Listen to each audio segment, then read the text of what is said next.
with Jordan Bennett and Associates at Keller Williams Realty. How do we plan for an emergency? I think one of the scariest things about the coronavirus, one of the scariest things about any crisis, any uncertainty that hits us when we're not expecting it, of course, we're never expecting it if it's uncertain, right? One of the things that we lack is clarity. What's going to happen next? One of my favorite quotes is clarity is power. If you take the time to sit down and think about what's to come, I would argue that really there's only three possible scenarios, right? There's the best case scenario, the worst case scenario, and the likely scenario.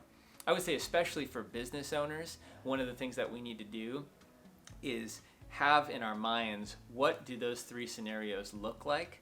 What are the most likely trajectories of each of those? And evaluating every 2 weeks to 4 weeks of which of those trajectories are we on and how are we shifting based on the possibility of each of those trajectories continuing in the direction that they're going.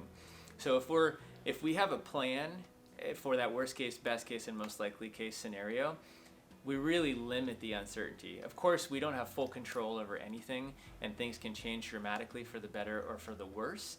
But if we can look at three different scenarios and have a plan for each of them and then shift accordingly as we need to, of course we're gonna hope for the best but plan for the worst.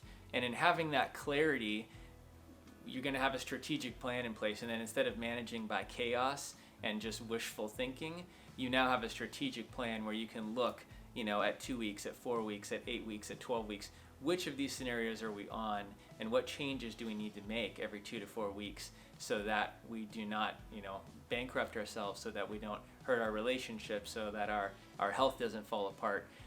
So I think it's really important to take that time to think strategically and come up with a plan for all possible outcomes. Thank you.